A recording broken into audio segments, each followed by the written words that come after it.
This is a legacy, it's a heritage, an honor that has been given by right.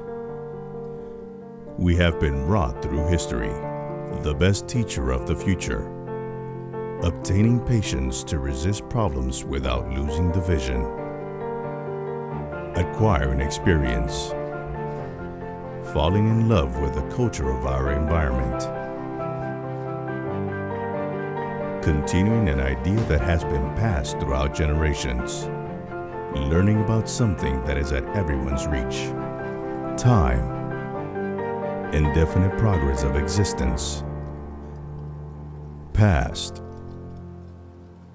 present, future.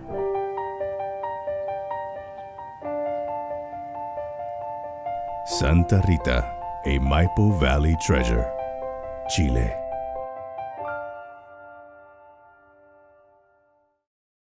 Yes, thank you. So you're all very welcome to this evening's 120 Dublin Stories with Santa Rita and the Little Museum. So I'm delighted to be joined this evening by the Corporate Affairs and Sustainability Director of Santa Rita, Elena Carretero. Did I pronounce that correctly? You're incredibly welcome. So thank you so much for joining us here this evening. Thank you for inviting me. Very, very, very welcome. And I'm also delighted to be joined actually by one of my colleagues, by the museum manager here in the Little Museum of Dublin, Fiona Brennan. Now, Fiona has been actually the person behind running the 120 Dublin Stories over the past couple of weeks. And so Fiona, thank you for that. But she's also joining us this evening as our history speaker to speak about a project that she's created during the coronavirus lockdown, and so she's going to hopefully tell us a few stories in the process. So, of course, as ever, if anyone has any questions, please type them in as we go through the evening. But I'm going to jump in and ask a question and just start as we wish to go on. Now, Elena, we just saw that really beautiful video that shows us around Casa Real, and I know that some of the people who are on the call this evening will have had the opportunity to taste and to sample Casa Real at some of the wine tastings that we posted in the museum. And I understand there's something quite interesting about the label that relates back to the visual we've just seen. You might start by telling us about that. Yeah, perfect. Well, thank you. And first, I want to say sorry if my accent is not so good, because I'm from Spain, and you know that the Spanish people, we are not so good with the English, so sorry for that. But I'm going to express myself the best I can, okay? So, well, the label, you know, that is the funny thing that I always say to the Chilean, that sometimes they have things that they don't recognize, or they don't put so much value. Because in France, we have a lot of chateaus and a lot of wines that has in the label a chateau. And then if you go to the history, this never exists. What I say to Santa Rita is we take a bottle of the Casa Real, that is our icon wine. I'm going to put close to the camera, and now we are seeing the painting of the house, the old house that made a founder in 80. And when you go now to Santa Rita and you stand the same place in the park, you have the same view of the house, but with the difference that the park, it was jetted and the trees were like this, and now the tree has, well, 130 years, so it's a great park. So this is something that we have to consider as a value, that the label is for real, you know, true now. So this is the thing of the label. It's an amazing thing, and as you said, the trees would grow quite a lot in 130 years, and I guess it's that's something that I would be curious about. So over the past the founding story of Santa Rita, it started back in, it's 1880 if I'm correct, and there's been two key founders who've been really instrumental. Could you tell me about those two people? Yeah. The history of Rita is beautiful. You know, we made a book that maybe I'm gonna send you in PDF, and then you can show to the rest of the people, because it's a storybook with all the history of Santa Rita. But even before the foundation of the winery, we go in history until 1580. So really very, very big history. And the two guys that are more important in the history of the Santa Rita winery also, and the Santa Rita Heritage, it was the founder in that year, and Mr. Ricardo Claro, that we call the refounder, because the founder made the winery, made the property, built the house, the park, the chapel, and well, the family of the founder was in the property for 9 years old, Okay. almost 100 years. So a lot of time. And he made born the winery, and then he grew up as a winery, you know, in terms of export a little bit. But when Mr. Ricardo Claro bought the property in 1980, the property was in the last years of the family. It was like in history, sometimes places are decadent at the end, you know? So it was not in a state of conservation that we can see today. And Mr. Ricardo Claro, he was a business guy, an important business. He has a shipping company also. It was Claro Group. And he was a visionary, you know, and a guy thinking in global aspect. So he fell in love with the place, definitely. And he decided to restore all the places, house, the shop, the park. He worked with his wife in restoring the park for 30 years. So I think he's the refounder, because he's not also, he has the same sense of beauty and aesthetics that the first founder. He decided to restore, and he put a great compliment. He made a gift to Sarita. He was the graphic collection of 3,000 pieces of the cultures that live in the Andean geography, you know, so it's amazing thing inside the winery. So that was related to the heritage, and the other is that he decided to project Santa Rita as a global winery company, you know. So he started to invest in have a real modern company. So I think when we talk about him, we are talking about the recover of the great heritage for Chile and for the world, but also to project a winery for the future, you know. Yeah, no, it's an amazing backstory, and it's I think from my own perspective, I found it fascinating to see that, you know, what is a wine company that you see in your local supermarket, that there is this entire backstory that, you know, I wouldn't have been familiar with until I guess we started these conversations. And it's you know, it's nice to go back to the beginning and to learn. And speaking of beginnings, Fiona, we have recently reopened the little museum, and you've played quite a central role in that. How's it going? I think it's going great. All the staff are delighted to be back. We're delighted to see people, and we're delighted to see guests coming in, definitely. And even though we don't have the same number of people visiting us that we would normally have at this time of year, we're just so happy to see people coming in our door. And we've kind of changed things up a little bit. We have more of a freestyle experience available to guests coming in. It's called a treasure hunt. So if you were on our website and you looked that up, it's called the standard admission. So it's a treasure hunt, and you self-guide all over the house. There's a little quiz, so you go off and you find the answers yourself. And all the tour guides and all the staff and all the volunteers are there waiting to help you. And I've seen them pouncing on guests when they see them to tell them a story and break out a bit of theatre or sing a song or suddenly start playing the guitar. So they're just delighted to have someone to showboat to, I think. So there's a crack still happening in the museum. It's a slightly different experience, but the one thing that hasn't changed is the interaction with the tour guides and the fun and the crack that's going on in the house all the time. Yeah, it's lovely to hear, and it is something that no, I feel incredibly proud to be working with you and all of our colleagues and seeing how everyone's been handling the last couple of weeks. So, you know, well done so far, and thank you. And I know I kind of want to commend you that one thing that you turned around when the lockdown was beginning back in March. You turned around to Trevor and myself and said, I want to create something during this period that ends up being positive and something that we bring back to the museum as a new experience for our guests.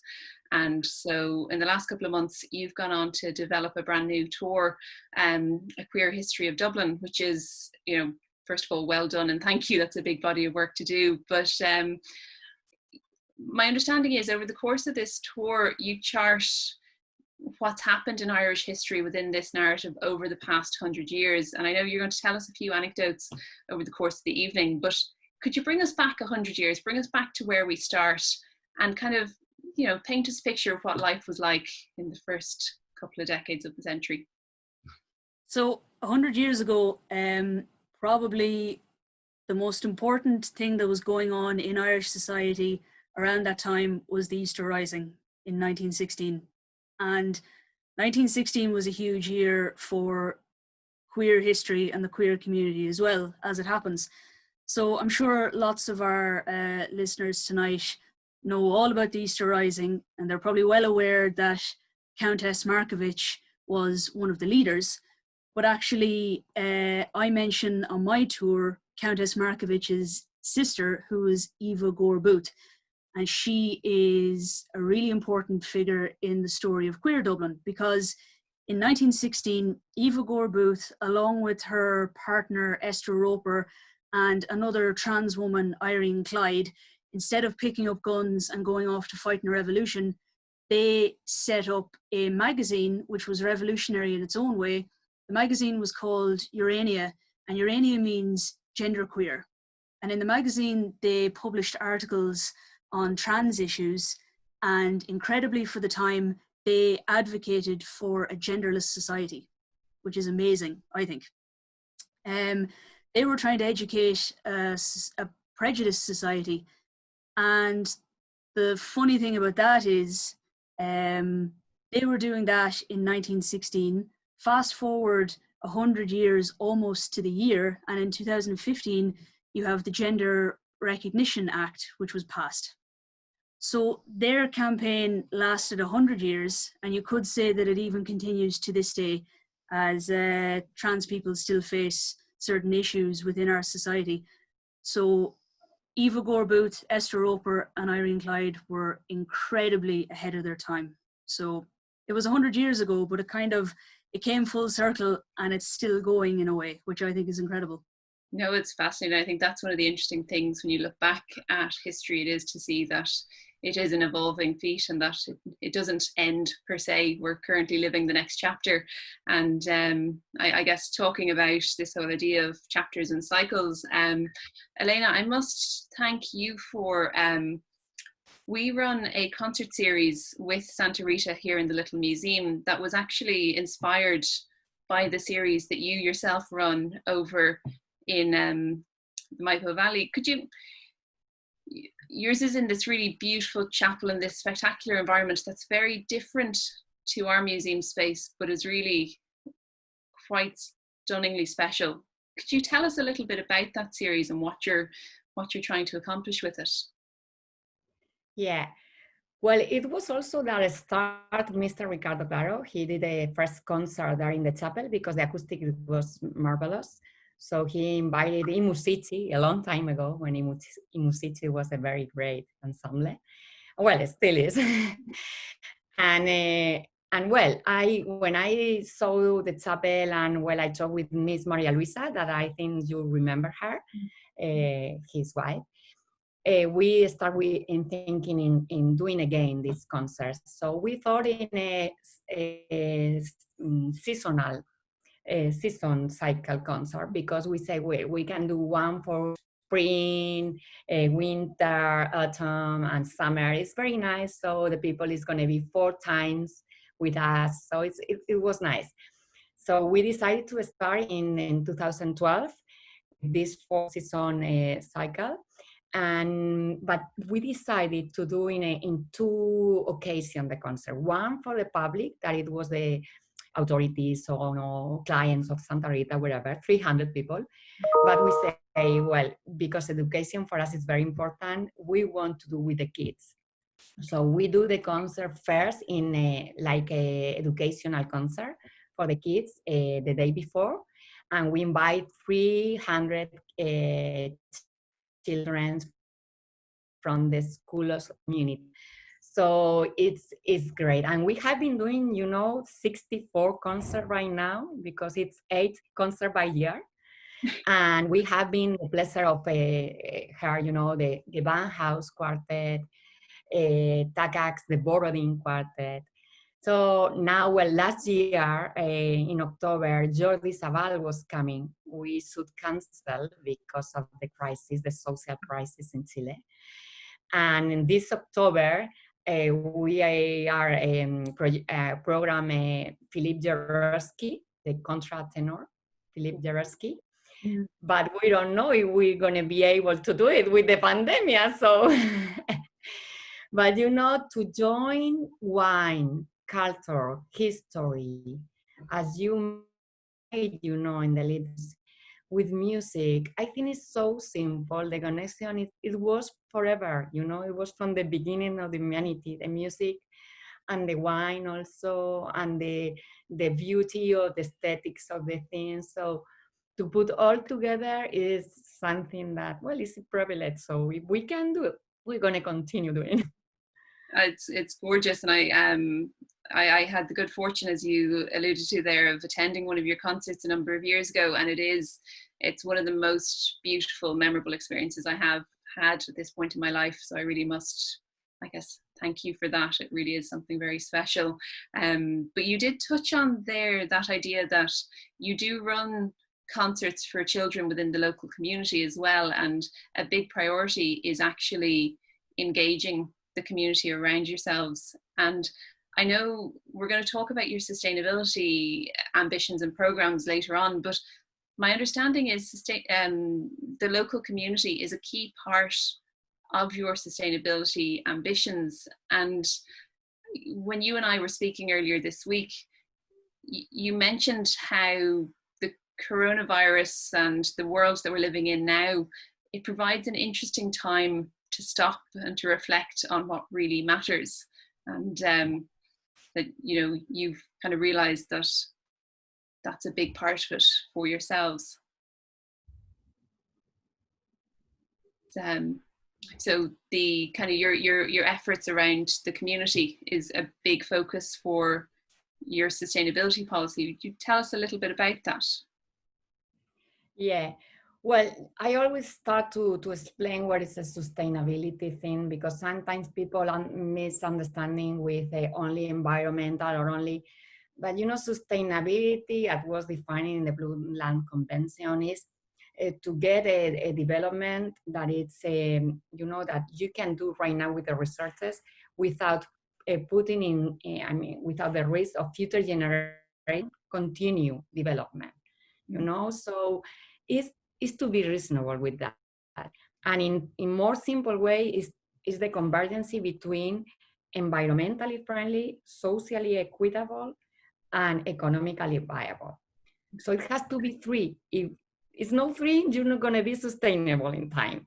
So if you invest so much money, for example, in an environmental project that is so good, but it's so expensive that you brought the company to disappear. So maybe you are very green, but you're not sustainable, okay? And in the other aspect, the other example, for example, is right now it's very, with the social crisis everywhere, in Europe also. You are doing, the development of your business without considering the social and the community, well, you're going to disappear, so it has to be 3, And for us particularly, and for you also, that you museum, we have a responsibility with the history that we have. This is something that we had to project. We had to be sustainable with that. So, and the key aspect on that it's the people, you know, it's the people, and the community is formed by together.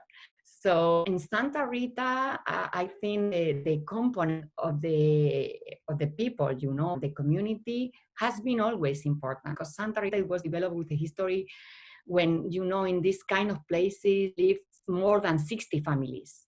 It was like a auto, I mean, they produce own things. It was, yeah, a small city, you know, in the countryside. Mm. So we had to consider that. In the definition that we have, we decided to, because sustainability is so broad, it's so big. I mean, in the environmental aspect, you have water, energy, a lot of things. In the social, so you have to decide in a program where are you going to put your coins, you know, where you're going to decide to make the priority for make projects and improve there, you know. So we decided that the social aspects, it was very important, and it was not only the collaborators that we have, but it was the collaborator and the family of the collaborator. So we decided that the unit, it was not going to be the work. And the other is to focus to the community, and is the key aspect. If we want to be sustainable, we have to educate the young people. And really engage with the, I guess, everyone in the community around. And I think that idea of thinking about your, I guess, your team who've all come together as your own little community, because effectively in an environment like that, that's what you are. And it's, I think the same can be, I kind of feel the same about the museum, that I think one of the things I felt great fortune about in the last, I guess, almost 10 years now with the museum is that we have this incredible group of people who all rally around believing in and being part of the one, I guess, belief and the one kind of cause and ambition. And I guess kind of, Fiona, coming back to the history for a moment, one person that you were telling me about earlier in the week when we were just having a conversation was Elizabeth O'Farrell, who is someone who would have been known to many of us, but perhaps not in the way that you were telling me this week. Yeah, the story of Elizabeth O'Farrell is one of my favourite ones on the tour, and it's really a microcosm of the tour itself, and it's like a metaphor for the whole sort of issue surrounding women and queer people being kind of made invisible both in society and therefore in our history as well. So Elizabeth O'Farrell, I'm sure a lot of people listening will know, she took part in the 1916 Easter Rising as a nurse, and she was one of the last participants left in the General Post Office garrison at the end of the Rising, along with the rebel leaders and her lifelong companion, Julia Grennan. And Elizabeth O'Farrell was chosen to go alone into the battlefield to deliver the notice of surrender to the British. Along with Porrick Pierce, then, there was a photograph taken of the Irish surrender, and that photo became a very important historical document, but it also became kind of an iconic image of the Rising. Now, the photo was published in a British tabloid, and Elizabeth O'Farrell had been airbrushed out of the picture. And we have both the original and the airbrushed version on display in the museum.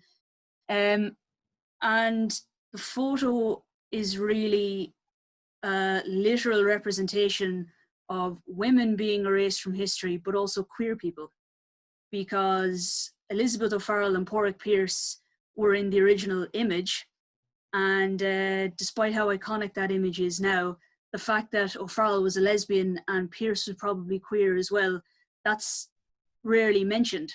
So the queerness of these two Irish heroes is under threat of being erased from history as well. So one of the goals with the tour, along with there being something kind of for everyone on the tour, it's still the history of Dublin. It's just coming at it from a slight angle. Along with that goal, another motivation for the tour was for us to paint women and queer and trans people back into history. So I love that. I love the story of Elizabeth O'Farrell for that reason. It's kind of emblematic of the whole tour. Okay, I think it's an amazing thing, and I do think seeing the two images side by side is quite an insightful moment of reflection, shall we say. Now, if anyone has a question for Elena or for Fiona as we're going through this evening, please do pop them into the chat function and we'll be delighted to make our way through a couple of those questions.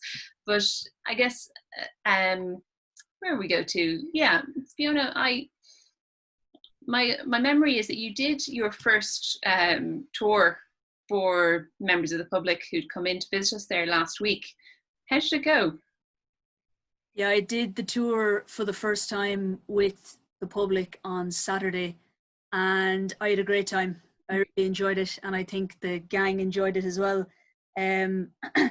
It's a very different experience writing a script on your own in your house for 3 months, and the lockdown, one of the silver linings was having all that time to do all that research and write the script. But a script is just a piece of paper, and it was a list of stories and all the research that I had done in a document, which is great. But when you get involved with the public and you are sharing the stories and presenting them to the public and presenting the collection in the museum in this kind of new way through this new prism, then it totally comes to life and it becomes a different animal. It wasn't my script anymore. It belonged to 10 people, the 10 people who were in the room on that day.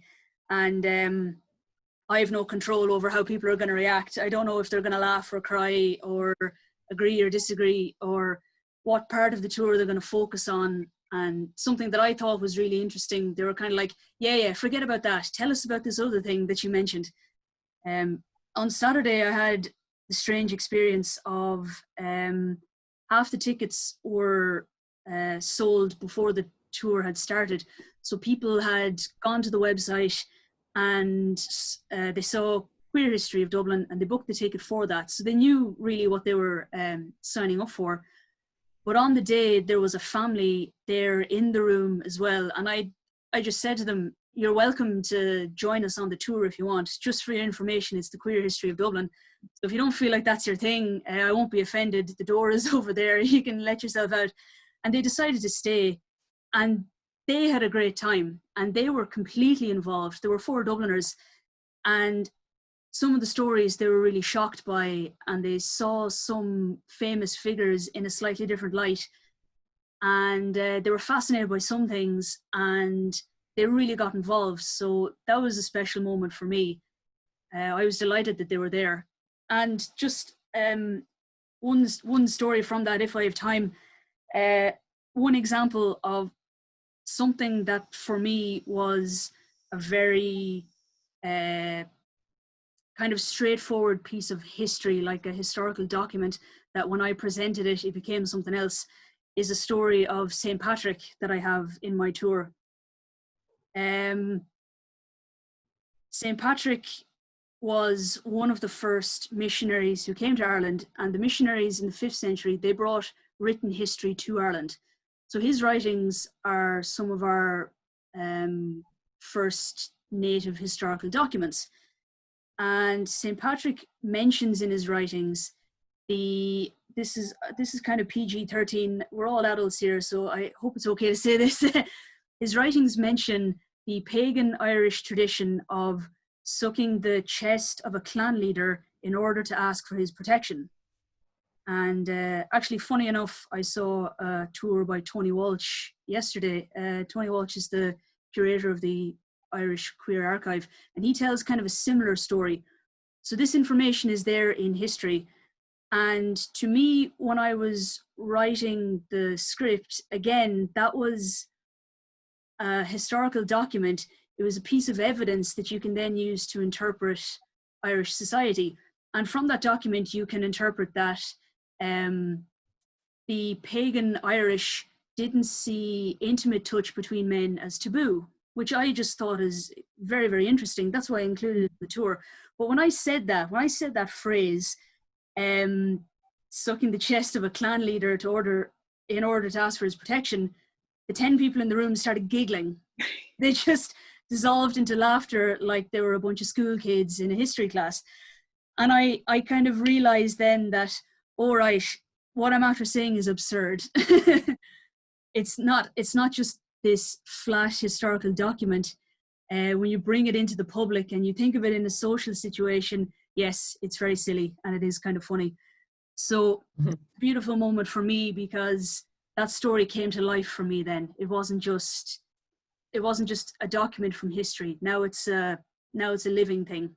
That's really beautiful. I sometimes find if you quote certain extracts from Joyce's Ulysses in front of a group, you can trigger a similar response, shall I say.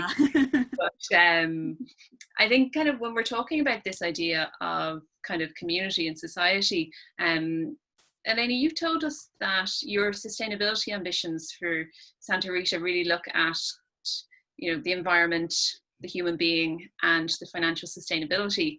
And my understanding is that from those priorities, you've managed to kind of establish a number of key pillars, which I guess I'm thinking of as your kind of your ambitions or your motivations. Would you tell me a little bit about them? Yeah. Well, the 5 pillars are covering all the aspects, the environment, economic, and the social. So this one is related to the preservation of the environment. So we have it is related to the energy, to work with renewable energies, to the use of water and that kind of things, you know, to keep soils of the and agricultural aspects, that kind of things. The second pillar is related to the collaborative supply chain, because the wine needs a lot of steps before. So you need to work really in a team. So the supply chain is very important. So we decided to focus also on a collaborative supply chain. The third one is related to work with efficiency, with excellence. That is related to be economically viable, you know, because you need to be efficient always, because otherwise you're not going to be sustainable. So that is related to innovation, to that kind of things. The fourth one is related to share a value with the community. That is the one that I told you, that we really want with the community. And there we decided to focus on the children and education and teach about not only the culture of the wine. For us it's very important, because if we want to be sustainable, we have to explain that the culture of elaborating wine came from 5,000 years before Christ. So we were doing wine in those days. So, I mean, we have been a sustainable industry, really. Yeah. But we need to teach the new generation the culture of the wine, you know, and obviously always that the wine is a complement to the gastronomy, that you need to do in moderation.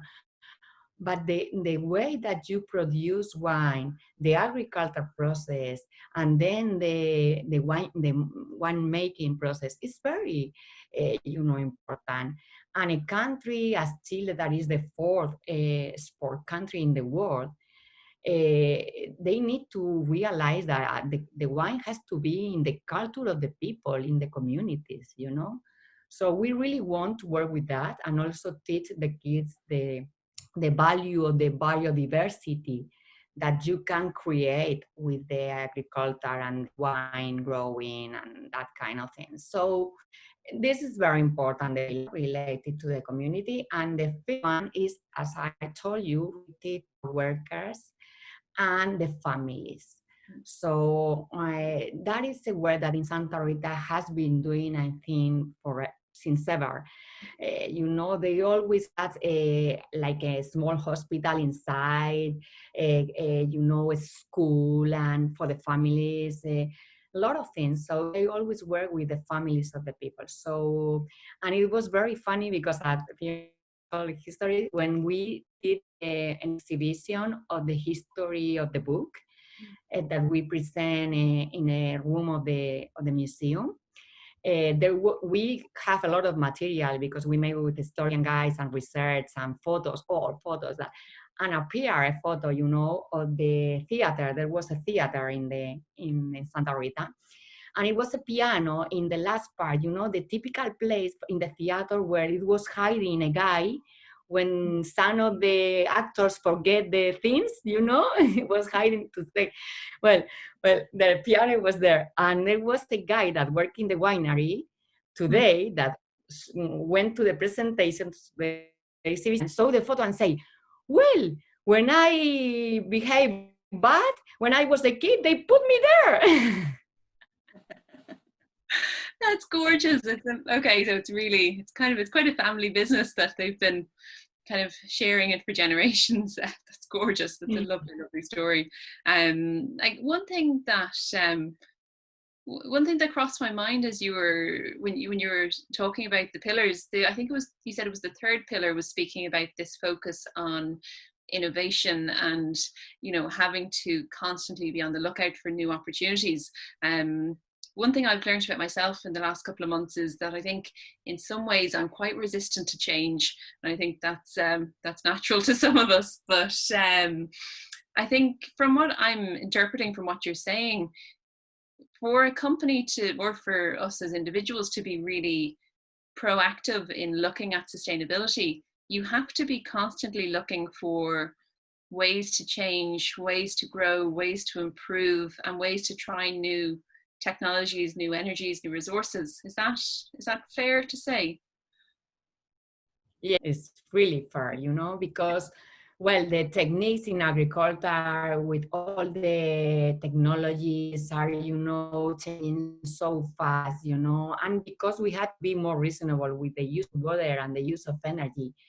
And it's constantly having new innovation of that. So you need to apply that innovation inside your project, because otherwise you're going to be out, you know. So the winemaking, there is a part has been, you know, is the essence of the process that is continue because it's wine and we made the wines with grapes, you know.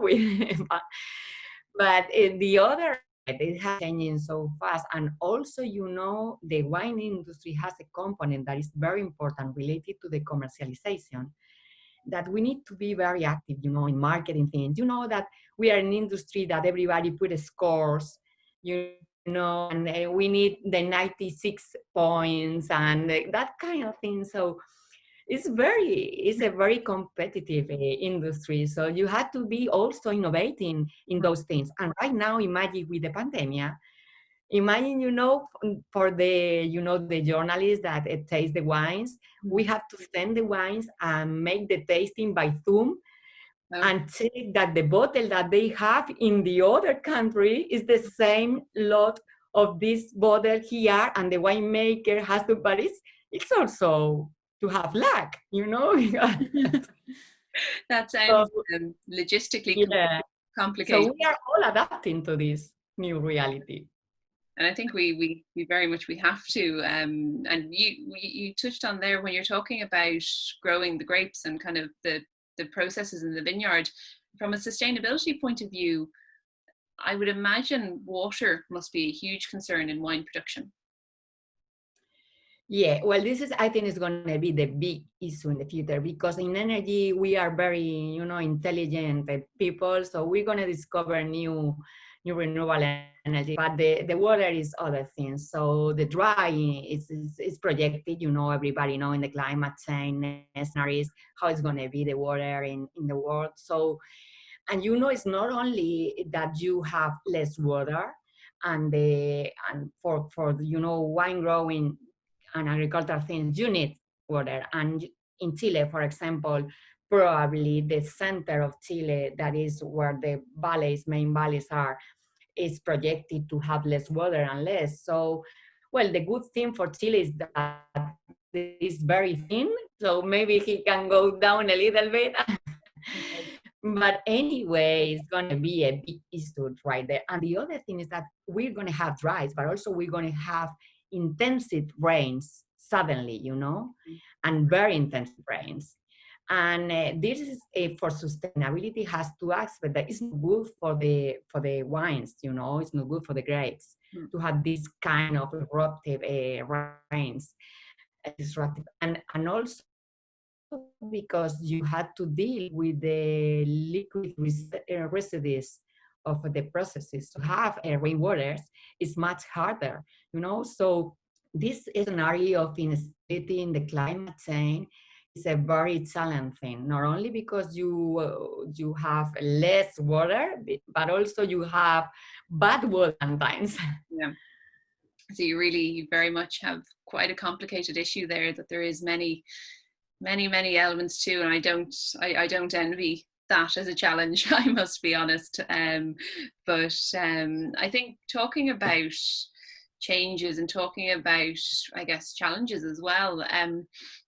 Fiona, when we're looking at charting progress within the narrative, and you kind of showed us a little bit about what life was like 100 years ago and kind of quite a far time ago, but when we're looking at slightly more recent memory, really, you were telling me that the period of, say, the 1970s and the 1980s was a time of kind of quite rapid change here in Ireland within the queer narrative. And, there was a landmark legal case that happened at that time. Could you tell me a little bit about what happened?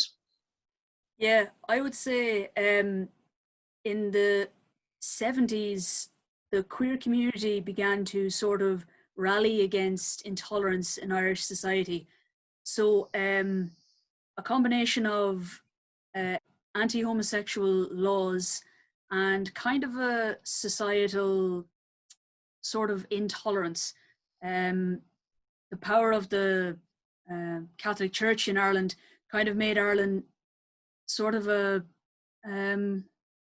like a traditional country with a certain set of ideas that were quite rigid. And so the power of the law and this type of thinking in society, it really combined to remind queer people throughout this 20th century that they were sort of unwelcome and they were being made invisible because of this. So I think in the 70s, the queer community began to really rally against this intolerance. And this was done at sort of a grassroots level with various organizations. So they began protesting, they began having pride parades and marches that happened towards the late 70s especially. So that's coming from kind of like a grassroots side of it. And then, as you said, you had this big legal case from Senator David Norris. So that was coming at the laws that were restricting queer people in Ireland. So the background of Senator Norris's legal case was homosexuality was illegal in Ireland for hundreds of years, but in 1885, the laws were strengthened. Anti-homosexuality laws were strengthened. It was called the Criminal Law Amendment Act. And there was a part of that act that made any homosexual activity taking place in private illegal. So this gave queer people no place of safety, not even in their own homes. And it was this specific part of the law that Senator David Norris would challenge in the courts. And he took his argument all the way to the European Court of Human Rights. And that court found in Senator Norris's favour in 1988, which is a good thing. But the downside of that is it would be a further 5 years before the Irish government would implement this ruling because they didn't consider it a priority. So it's only in 1993 that homosexuality is actually decriminalised in Ireland. So I think that 70s really started this movement, you could say, and the queer community was very energetic and they were finding their power and they were beginning to protest, as I said, and they were beginning to have their voice. And it was actually the Irish government that was slowing everything down and they were dragging their heels. So yeah, I think it started in the 70s, it kept snowballing. Eventually in 1993, the government caught up, and then you have this anti-homosexual legislation being taken out of Irish society, and that kind of liberates the queer community as well. And then it really snowballed from there, and it's really continued to build momentum even up until this day. And as you know, then 2015 was quite a big year for the story of queer Dublin. But yeah, I think it really started in the 70s. Yeah, and you alluded to that when we were talking about 1916 and where we were 100 years ago. Like, it was Dr. Linda Foy, who you mentioned. They were really instrumental in one of the acts that was passed in 2015. Exactly. So yeah, two big things happened in 2015. The one we're talking about now would be the Gender Recognition Act, which was passed in 2015. And as you said, Dr. Lydia Foy was instrumental in that, because in 2015, Dr. Foy was a speaker at a conference in Trinity College Dublin. It was called Ireland in Transition, and it was a conference to discuss trans issues. But Dr. Foy herself is really important to trans Irish history specifically, because in 1992, Dr. Foy had sex reassignment surgery. This led to a 24-year battle for her to have her gender recognised by the Irish government. So eventually, after 24 years, the Irish government finally agreed with the European Convention on Human Rights and changed Dr. Foy's birth certificate. So Dr. Foy's successful campaign acted as a catalyst for these rights to be set down in law. And this is what happened in 2015. Okay, it's one thing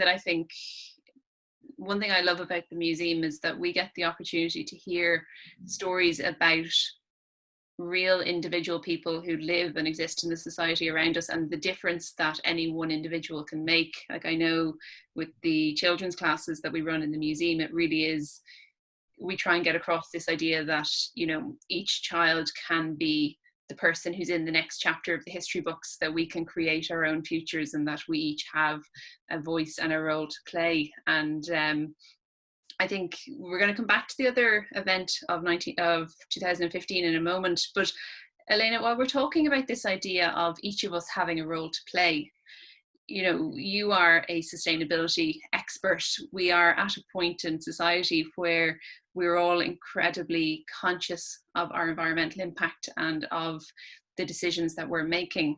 And from your own experience, would there be a couple of pieces of advice that you would give to myself, to Fiona, to people who are living in city environments, or indeed out in the country for people who are there as well, that, you know, positive things we can be doing to make a difference? Well, you know, that is for everybody is the same, because I also have a normal life and my work is in the sustainability area, but in my normal life, in my family, I have to do the same things that everybody. So I think the sustainability, I mean, in every entity has a role, a different role, but the people himself, I mean, you, me,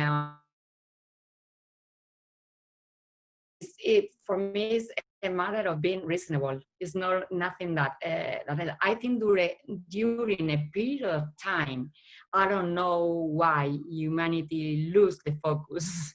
You know, it was those days that everything has to be disposable, not durable. But sustainability is talk about to be durable in time, you know? So maybe you have to see to the things that are continuing time, that we don't need so many things.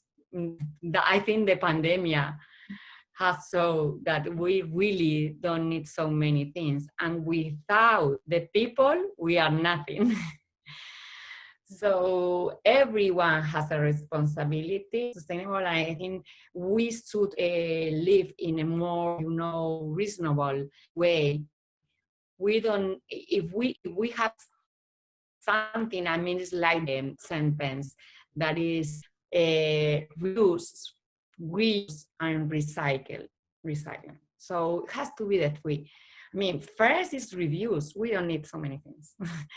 Second is reuse. I mean, if you have something before to throw to the garbage, you know, try to give another option. We use, and then recycle. Recycling imply a process of change things. So we need to be all together working on that, and to look after the environment, because it's for everybody, and we have not another planet. This is the planet that we have.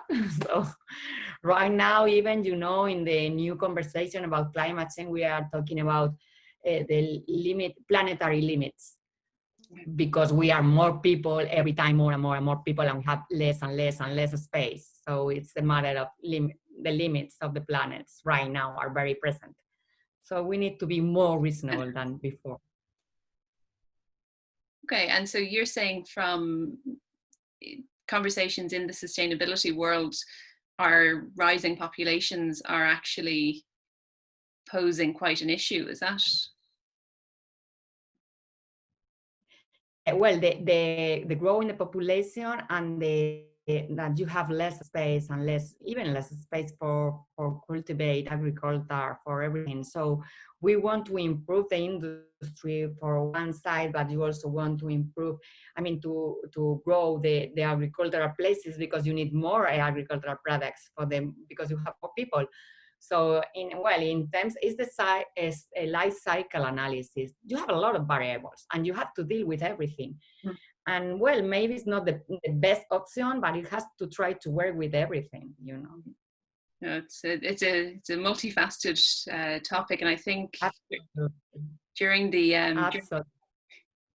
during the pandemic, we've really, I think that idea of reduce is something that I think we've probably thought about and realized more than we had in previous times, when we were just kind of busier and constantly on the go.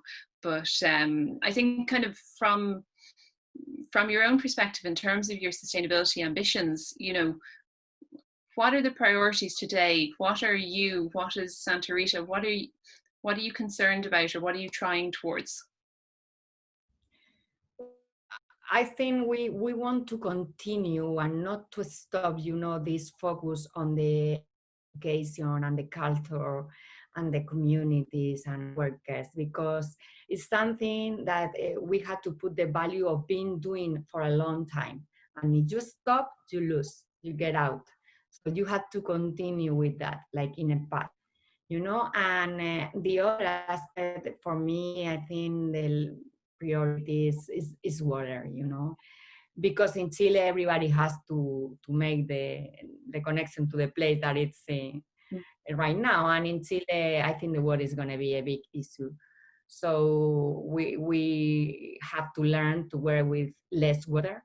And this is something that is going to require technology. It's going to require, for example, we have been researching and cultivated vines that are more proactive to live with less water, you know. So you need to study a lot of years. That is the kind of project that we are doing for, you know. It's not only the technology in less water, but also the vines adapting to the different places that adapt better for having less water. So for doing that, you need researchers of seeing the plant growing up during 5 years at least. So we have been doing for a long time. That's interesting, because it implies that in the sustainability and environmental efforts that are underway, the wines that we're drinking in 20 or 30 years time, you know, the kind of the key players and the key wines and the key grapes that we drink may change and evolve based on, I guess, the conditions in which they grow well in, based on the water needs. It's absolutely okay. We'll absolutely. The one always talk about terroir. Terroir is the combination between climate and weather, you know, and weather is water, you know, is rain. And so it's all together. Even the vintage, when you talk about the best vintage, for example, that, you know, this award that we have with the first vintage of the Casa Real, that is 1989. It's because it was a great year, and it was a great year because maybe the weather that year, it was amazing for the for the wines. So wine is very dependent of the year and the weather and everything. It's a fascinating thing. I'm curious to see what direction it goes in the years that come. But I guess going back to this idea of the difference a year can make, Fiona, we were talking about 2015 as being a key year in Irish history, and it always is going to stick out in my head as the moment that managed to convince my 20-year-old kid brother, who was not interested in politics or anything in between, but it forced him to register to vote. And that was a moment I was proud of and chuffed about. You might tell us what the second thing that happened that year was. Yeah, speaking about that, it's quite interesting. Again, I think there was a grassroots kind of movement for the 2015 marriage equality referendum, and I suppose it probably started with protest groups. So again, it's grassroots groups, but having protests in the 5-10 years before the 2015 marriage equality referendum, maybe it put the idea in people's minds, and maybe your 20-year-old brother wasn't really aware that, oh wait, queer people don't have equal rights to get married. That's not something I get behind. If you hear it in a protest, or if you see it in a protest, you can have your mind changed about it maybe, and maybe it encouraged those people to go out and vote, as you said. So again, like I said earlier, you had people coming up from kind of a grassroots level, but then you also had famous people who were coming out in support of the marriage equality campaign. And the most famous one of those is possibly Panty Bliss, or Miss Panty, or the Queen of Ireland, as she's also known. What happened in 2015 regarding Miss Panty was she had been censored on Irish television. And after she had been censored, she made an appearance in the Abbey Theatre, and she made a speech known as the Noble Call, which I'm sure the people joining us tonight have heard of. That speech was to raise awareness of discrimination, and the video of that speech went viral, and it spread Panty's message all over the world. And the speech was literally celebrated globally, and it was celebrated by global icons like RuPaul and Madonna, to name only two. And someone in the museum told me last week that Miss Panty went all over the world on the back of that speech. She was the Grand Marshal in the New York Pride Parade in 2015. She went to Sydney. So she literally went all over the world to spread her message, raising awareness of discrimination. What I love about that story is the attempt to censor Miss Panty had the opposite effect. It made sure that her message went all over the world. So Miss Panty became kind of an accidental activist in 2015, and it really got the message out there about the marriage equality referendum. There's a lovely link from Miss Panty to our museum as well, because we have a Dice Man exhibition that's on just for another couple of weeks. So I urge anyone who's joining us tonight, if you haven't visited that exhibition, get in while you can. It's a fabulous exhibition, and the Dice Man is so important to the story of Dublin, but really the story of queer Dublin as well, because the Dice Man was an icon of the Dublin streets, but also a human rights activist, and one of the first human rights activists who started to make Ireland more of a tolerant country.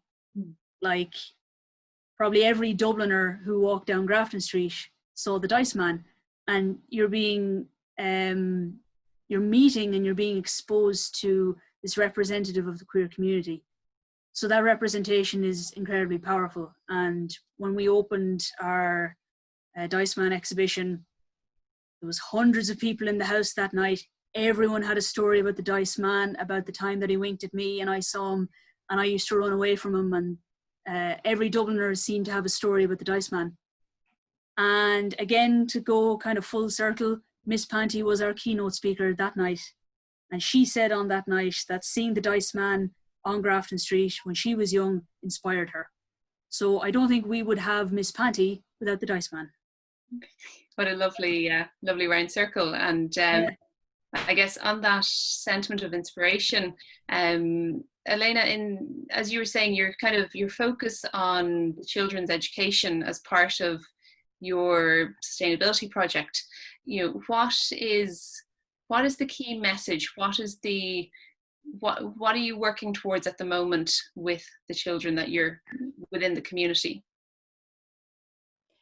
Well, we create a project that we call, well, in Spain and in Italy also, they have this kind of project that is territorial valorization. I mean, it's to put value to the territory. And that kind of project was to create the proud on the people on their own territories, you know, because of the activity that they develop there, or because the history that they have, or because of any assets. So we decided to work in a project with the kids and the community for create this proud of being part of a territory that has been in the wine growing a long time, you know, and also in the biodiversity of the area. So the first part of the project is related to we call vintage project. So we teach, you know, the history in the school, 5,000 years before Christ, the first wine in the world, and the process, how you make wine, you cultivate the vines, and then the grapes, and then take them all, then make the fermentation. So in the process, in social, in science, you know. And then poetry, for example, the poetries that we can find in the world relate to the wine. Like we have a lot. So in every issue in the school, I mean, as a theme in the school, we teach something related to the wine, the history, the culture. And the second part of the year, we developed the biodiversity project, and also work with them in the school for 2 months, also teaching about the biodiversity of the area, the animals, the plants, everything that are local only there. And then we join all the kids of this school to make a day out and to check by themselves the biodiversity. So in both projects, it's a part that we work with in the club them for 2 months. And then one day they go to the winery and the vineyards and the hills and everything to discover in a real way. So we are trying to make, you know, a more intensive action. It's an amazing thing, because not only are you developing skills and knowledge for them, you're also, you know, on a more local level, through this focus on a pride of place, you're growing civic pride as well. It's a really inspiring program, and it's incredible to hear about, and it really, you know, it sounds like something to be incredibly proud of. So really, it's been an absolute treat to hear about it. So thank you so much for, I guess, being so open and sharing the stories about your kind of sustainability plans and ambitions. And this has been really, I guess, to both of you, just to say thank you. This has been a really fascinating conversation. I still have a list of about 50 questions here, and I could keep talking to you for hours, but I'm going to kind of leave it at this for the evening, and just say, you know, Elena, Fiona, it's been really, truly so lovely to speak to you both this evening, and thank you so much for your time and for being so generous. So good evening. Thank you, Sarah. Good evening, and everyone. thank you for So thanks a million to everyone who joined us this evening. We will see you all again next week, and we'll send out a note in the next couple of days inviting you to attend. But for now, Elena, Fiona, thank you again. So good night.